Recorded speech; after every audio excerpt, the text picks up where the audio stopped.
85% of us, the reason we participate as exhibitors is to generate qualified leads. That's the mission. What's the experience I'm driving people to? What's going to get them in and interacting with me a little bit? Your booth is a job. Do not just hang out at your booth. You are on the clock. I've been the attendee to an event where I see people and they're just hanging out. We're talking about making sure your booth has a clear job, and it's part of the strategy that you guys put together for your company, and then use it for that.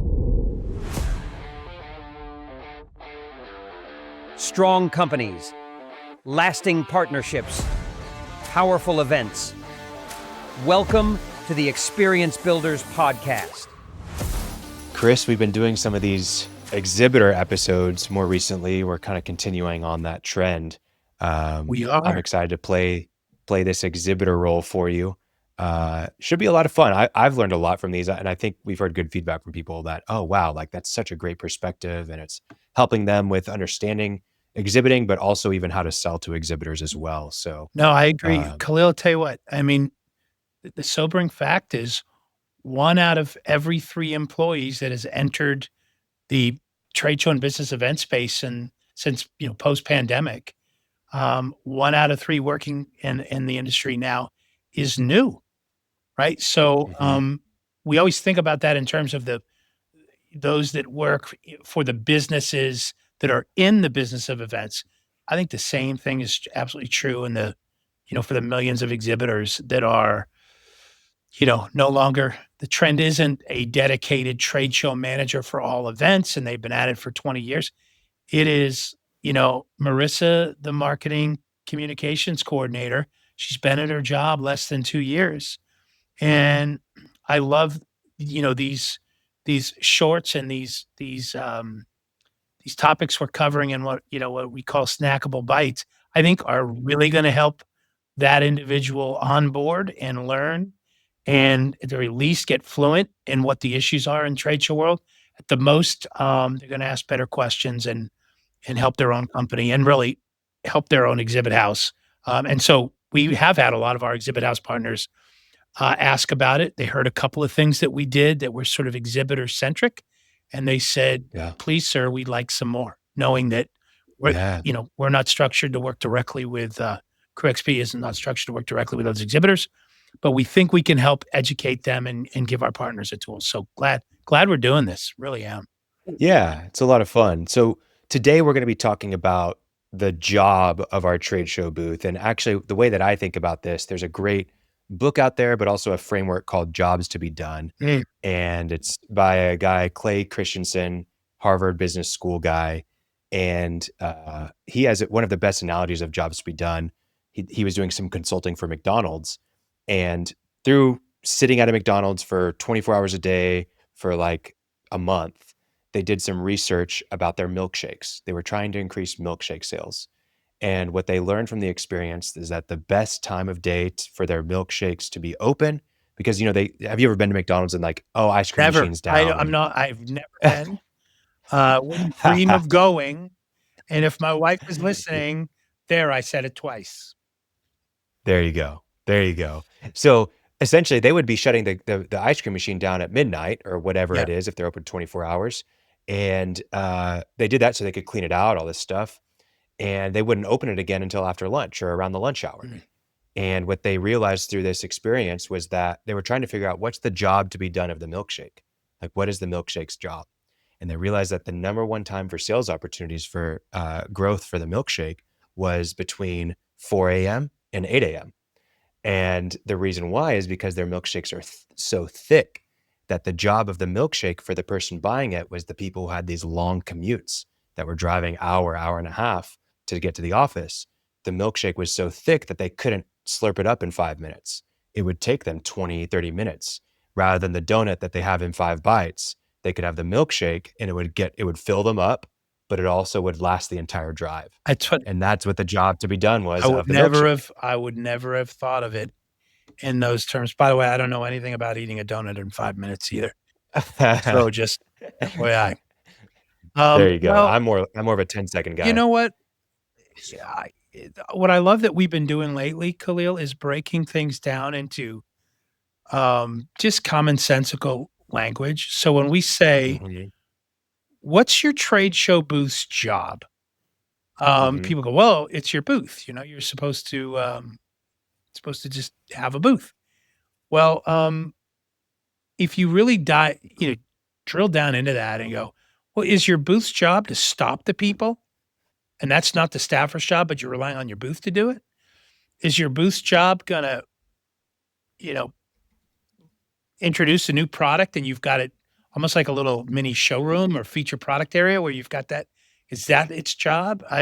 Is it gonna Mhm. educate the public about something and you've got interactive stations to go through 3 of your service offering? Whatever it is, we can be more specific about what the boost's job is, and I thought it's worth us spending a few minutes today just talking about that. So because I tell you, man, over the decades I've been in this business, people love to dive into the fun, sexy part of the trade show game, which is designing the booth.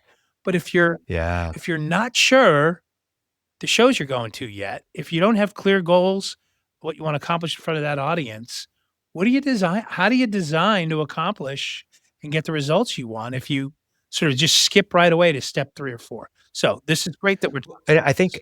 I think a reason people skip to that step 3 or 4 is kind of like a monkey see, monkey do Yeah, situation where they see what everyone else is doing, and so like, "Okay, I'll do that too," without being intentional about, "Wait, who are we and what are we trying to accomplish? So let's be intentional about that," yeah.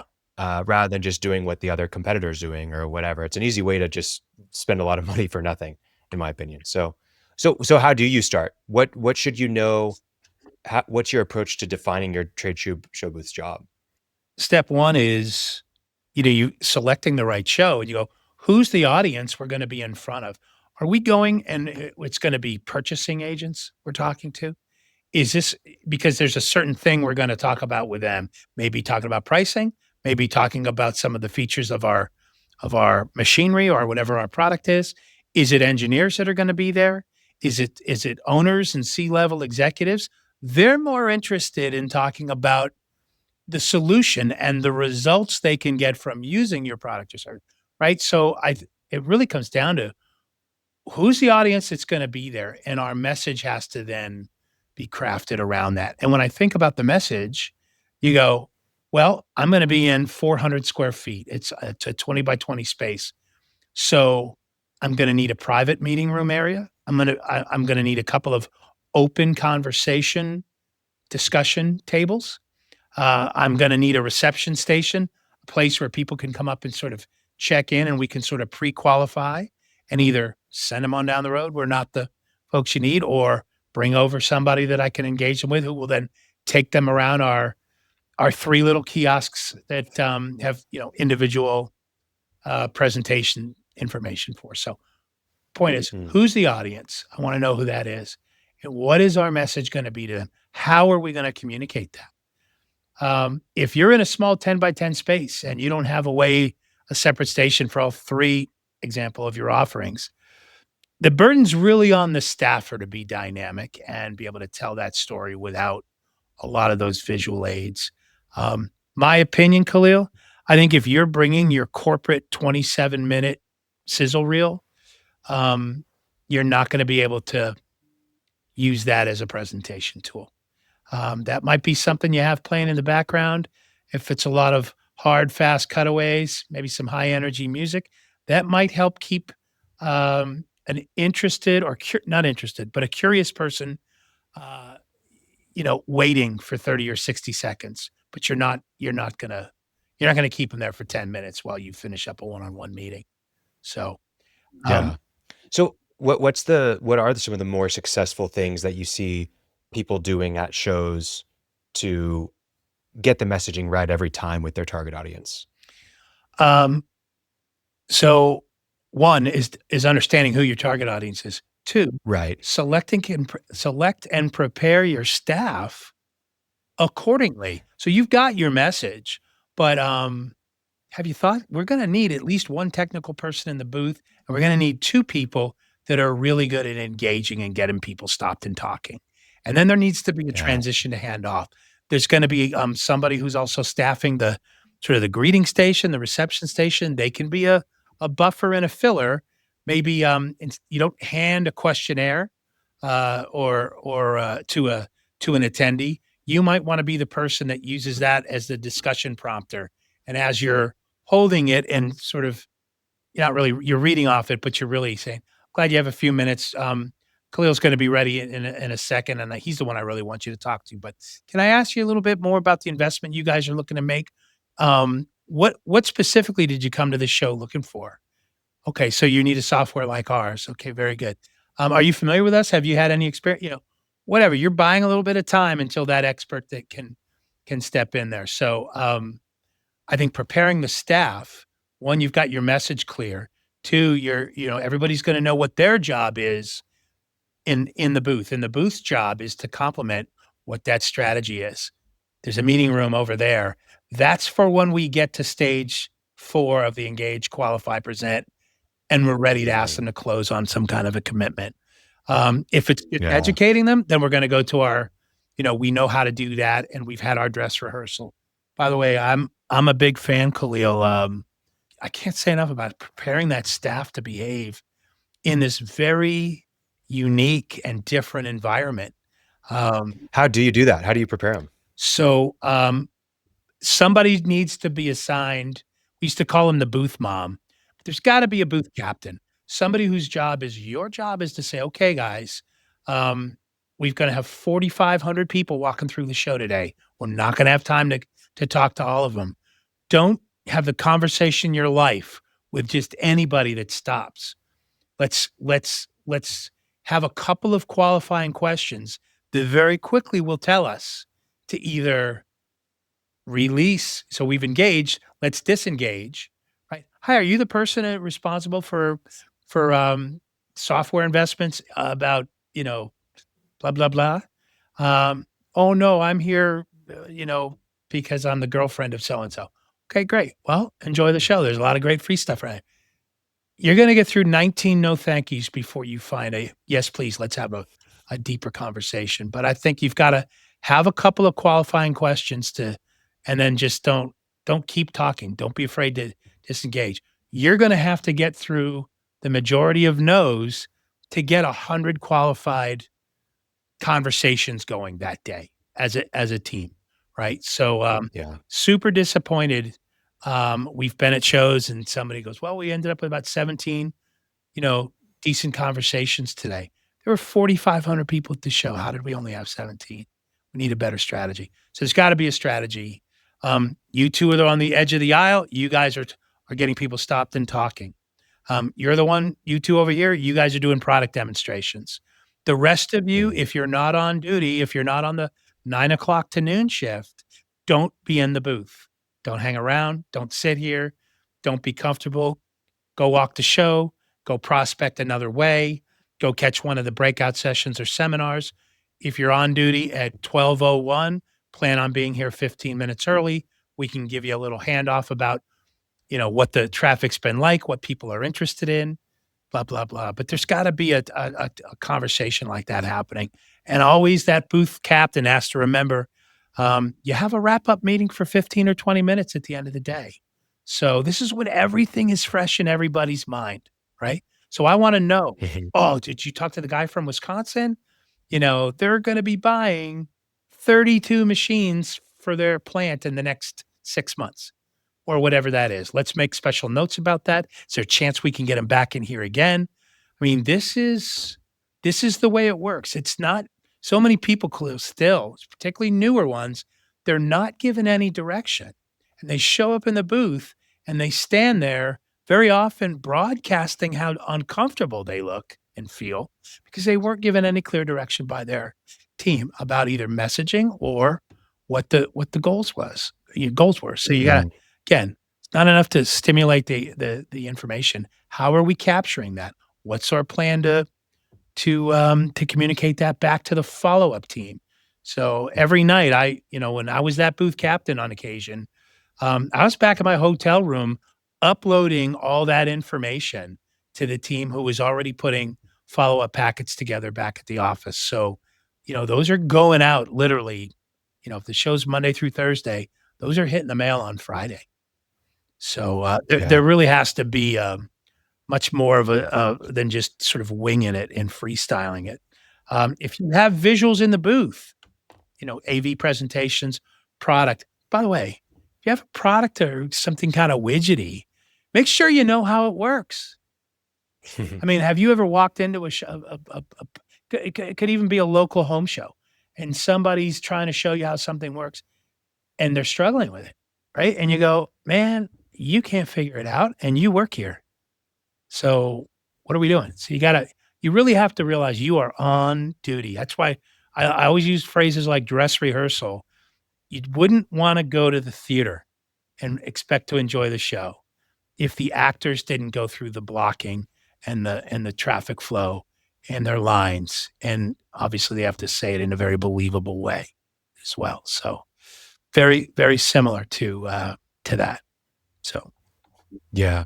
So is this why you think when people may have objections to the booth or setting up a booth or going to the trade show, I did it before, we didn't get anything from it, or bad experience?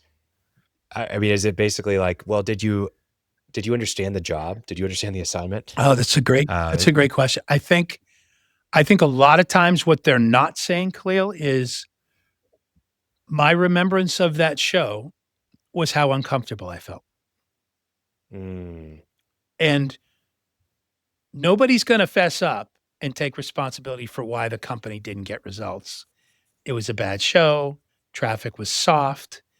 Look, the real pros, and I was just at the event marketing summit in Las Vegas 2 weeks ago, and the pros were going. Last day of the show, they were still ready, parade rest, ready to talk to whoever came by, because everybody knows it could very well be the last hour, the last day of the show, the one opportunity that comes by, and it makes it all worth it for you. And I have also found that with the large industry shows, the top decision makers, C-level executives, VPs, will show up on the least crowded day of the show, which is the last day. And you can absolutely find, gold in them their hills, as they say. But if you are lazy, bored, look like you couldn't give a rip to be there, what are the chances that you're going to get a meaningful encounter with that C-level executive? So you're on duty. We're not like buses or taxis where off duty flashes on our head, right? If you really are off duty or you have that mindset, get out of the booth, right? You got to make sure that the people that are high energy and on and ready to be there. Remember, as we've said before, those attendees have traveled a great distance and paid money to come and talk to you. Their mindset is completely different than when you're cold calling or doing whatever, mass emailing. In other words, that's called interruption marketing, right? I'm a guy that you can't get through in those days. But when I travel to go to the show, I'm expecting to be engaged. So I also am drawn to a branch office that looks appealing, attractive. I'm judging your company if it's a professional looking booth or branch office. I'm judging your company if there's enough space for me to come in. Is there something electronic or colorful or backlit that's happening that's kind of drawing me in? Is there a cool barista and it's the morning and I just want a cup of coffee and there's an opportunity to get me in and strike up a conversation, but you got to be looking for that and paying attention to that. But again, what's the booth's job? And play to the functional elements you've designed intentionally to help you. I think it's such a good point that you make, and what really sticks to me is almost the fact that your booth is a job. Like, Yeah. do not just hang out at your booth. Your booth is a job. You are on the clock. Yeah. That's so important, because I've been the attendee to an event where I see people and they're just hanging out. They're not making any effort. They're not seeing it as a job. They're just, the job was I showed up to the booth and that's it. When really it's so much more than that. It's a really great perspective. And I think that as a leader of the booth, of the exhibit, it starts with you communicating that responsibility to the team. Like whoever's spearheading this exhibit is the one that should be saying, hey guys, if you're here, you're on the clock. This booth is a job. You are working actively and you need to be working. Otherwise, if you want to hang out, that's wonderful. You can't be on for 10 hours at the booth. It's impossible. Take a break, walk the floor for an hour, go back to the hotel, do whatever you need to do. But when you're here, you're on. Like, that's a great rule of thumb. That I just mentioned the Experiential Marketing Summit. I think I called it the event. So the Experiential Marketing Summit I was just at. So we have a partner that does business with us. Great, I say great young guys. I'm old enough. Everybody's a young guy. They had a 20 by 20 exhibit. Name of the company is Altitude Exhibits. Shout out to Jeremy Luther and his team. Man, this 20 by 20, they used their exhibit, which had peaks of 16 feet high, was just almost it was the mountaintop peaks all around the edge on several sides of the booth, and it had a nice blue LED glow, all around that. Had textured panels that felt like rock, and you go, "Wow, that's just" I could see it from all the way across the floor. When I'd go in, I was like it played to their name, Altitude. They're based in the Colorado region, so it played to that. Um, I walked in and there was a sort of a secret curved area that I could walk in through half the booth. And on that long curve was LED walls with a very dynamic visual presentation, both a mix of what their capabilities were, but also of cool places like a Grand Canyon or just stunning, compelling. And by the way, one of the things they offer is the digital messaging that could be that signature reel for you guys. So then I came out on the other side and what was there? I just happened to be there at the end of one of the days. It was about 4 o'clock. And there was an ice bar with a full bartender there. And the ice, it had altitude cut into the ice. And, this wasn't just, two types of wine and two beers. These guys had a full bar and it was a very comfortable place to hang out and talk. And we talked business and we talked about theirs. We talked about mine. I can't imagine anybody that came in wasn't as comfortable as I was. My point is the booth's job from afar was to get noticed. Once it was there, I was close. It was to get me stopped and talking. And then once I'm in it, there was no awkward silence waiting to be, quote, sold something. They immediately started taking me on a tour, and it was one moment of wow after another. And I just thought, this is everything that it should be. So great example, Altitude Exhibits, as these guys were at the MA. Just a great job. So anyway, that's it. Their booth had multiple purposes, and you could see what they were. And by the way, from a attendee's perspective, it worked on all fronts. It was functional when they needed to be. It was compelling to look at. It was interactive. It was a great place for the staff, and the staff knew what they were doing. That's another thing. Shout out to how enthusiastic and engaging the staff was. So, we talk about designing an exhibit with purpose. It's all of those things. It's not just a great mural. By the way, I will admit the burden of great design, the burden of creating an exhibit with a clear job is even harder the smaller space you're in, right? If I'm in a 20 by 30 space, there's a lot of space to accomplish things. But if I'm in 200 square feet of inline, so here's my recommendation for any developing exhibitors that are listening. Don't try and tell your whole company story. If you're thoughtful about the audience that's there, then pick the one thing that those engineers or the one thing that those C-level executives would be most interested in, and then amplify that message or that benefit of working with you for that one thing. You get them stopped and talking. You can talk about all the other things that you do, but don't try and tell your whole story in 100 square feet.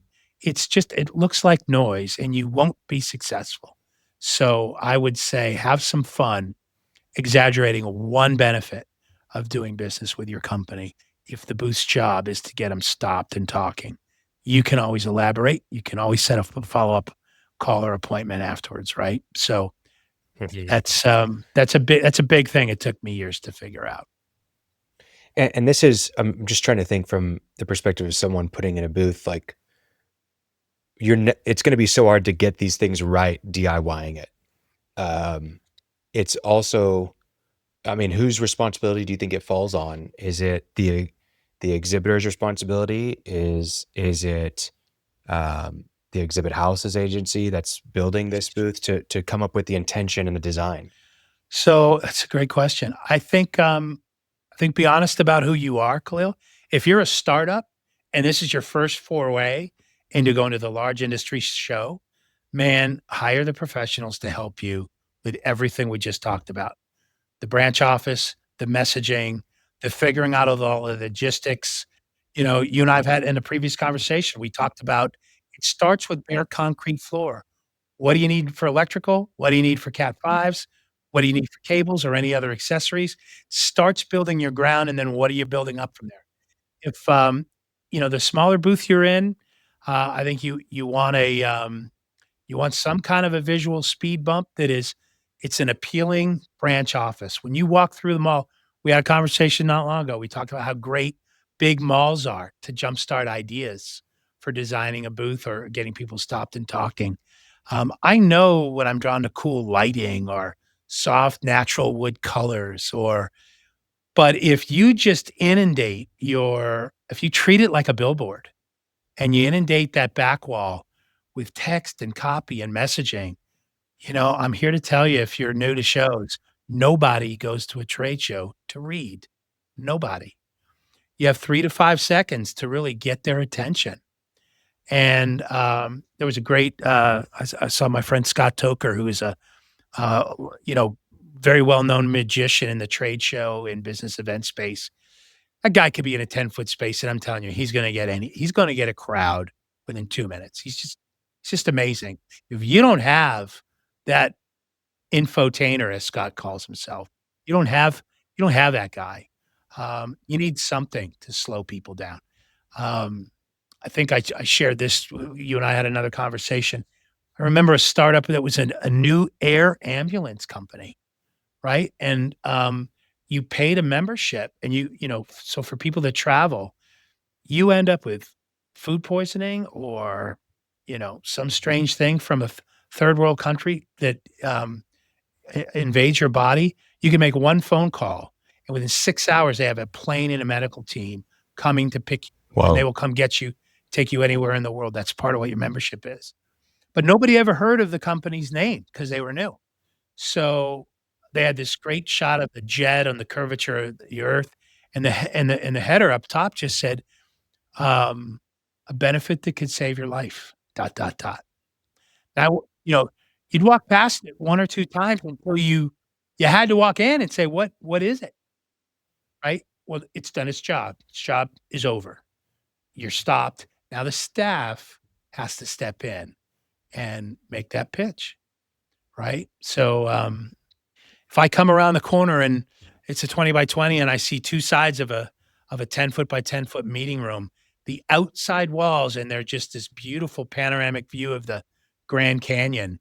And, there's a catchy phrase up top that says, the depth of detail software that answers all the questions, or, you're talking about something about depth, or you're talking about majestic anything.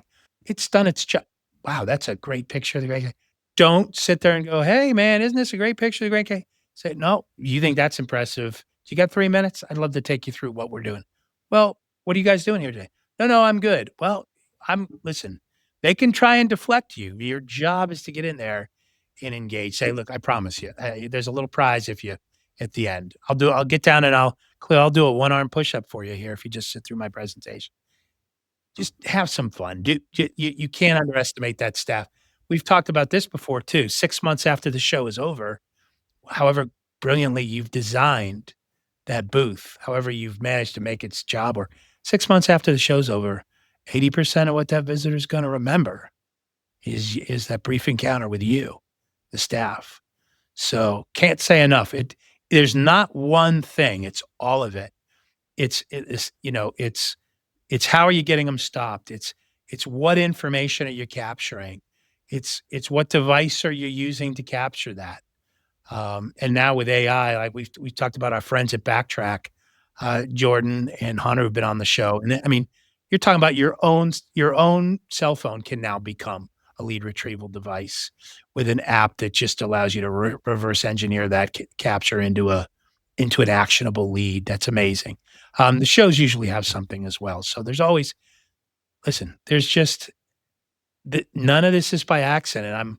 I'm talking to those developing exhibitors that may be new to this, and I know this is maybe sounds like common knowledge for a lot of the veterans out there, but it is critical that in this particular subject, we're talking about making sure your booth has a clear job, and it's part of the strategy that you guys have put together for your company, and then use it for that. Use it. Yeah. I think that's is another thing I'm taking away, and I think I've mentioned this in the other exhibitor-based episodes that we've done, but my job as someone who's not an exhibitor or someone who's not someone who's going to build an exhibit is to not build the exhibit. It's to build the experience around it, to make sure that I have all the resources, I have everything I need in place. I've trained my staff. That's what I should be focusing my time on, not worrying about the electrical, not worrying about the flooring or the walls or the panels or anything like that. So, wow. Khalil, Really helpful. 85% of us, the reason we participate as exhibitors at shows is to generate qualified leads. That's the mission. So to your point, what's the experience I'm driving people to? What's going to get them in and interacting with me a little bit? What are the 6 or 8 pieces of information I've predetermined that I need that I can work into the conversation so I can capture that information? Do I have a device that's recording that for me so I can just keep the conversation going?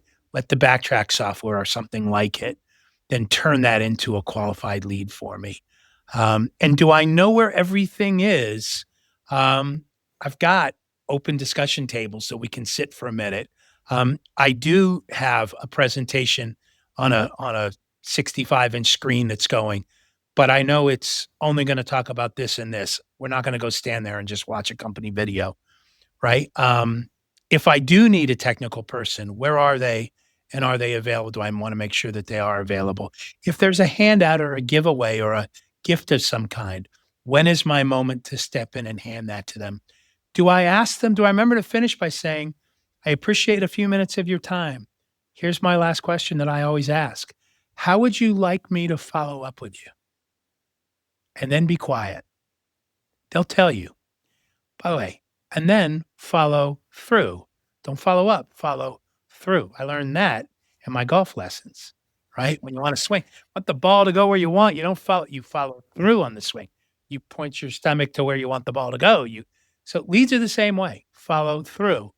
And hopefully, if you haven't figured it out, your first 2 days back in the office, I still consider that show duty. That's when you're following through on all the action items if you don't have a team back already ready to do that. So don't get caught up returning all your messages in and the leads just cool off, which they do by 50%. The average trade show lead cools off within 7 days after the show. So it all matters. Today, the discussion was just about making sure your booth has a job and you know what that is and you design with that in mind, particularly those of us that are in smaller exhibit spaces, inline exhibit spaces where we don't have all the real estate to get noticed. We're not Macy's and Nordstrom's at the mall. We're the smaller stores. So we have to make sure that's it's got a purpose. Yeah. Man, so good. Thank you for sharing all the input for exhibitors. Any other resources you want to mention that they can reach out for, anything like that? The only other thing I would suggest is there's a group that started a couple years ago called the Exhibitor Advocate. So if you're new to the trade show, it doesn't cost anything. If you go to theexhibitoradvocate.com, there's like 1,000 exhibitors that I'm aware of that have already joined. They're sharing stories and ideas. They keep you updated about where costs are on everything from, union rates to things like electrical costs and rigging costs and those kinds of things. I would encourage joining a group of like-minded professionals like yourself and being able to tap into a lot of those free resources, white papers and webinars and all kinds of stuff they have there. So that's a good tip, I think, if you're an exhibitor. Wonderful. Well, Chris, thanks for your wisdom and knowledge. It's always helpful to get your perspective. And yeah, we'll see you on the next episode. Great talking to you, Khalil. See you next time. Thanks for tuning in to the Experience Builders podcast. Don't forget to follow us on Spotify, Apple Podcasts, and subscribe to our YouTube channel for more great content. Visit our website at crewxp.com to learn more about us. See you in the next one.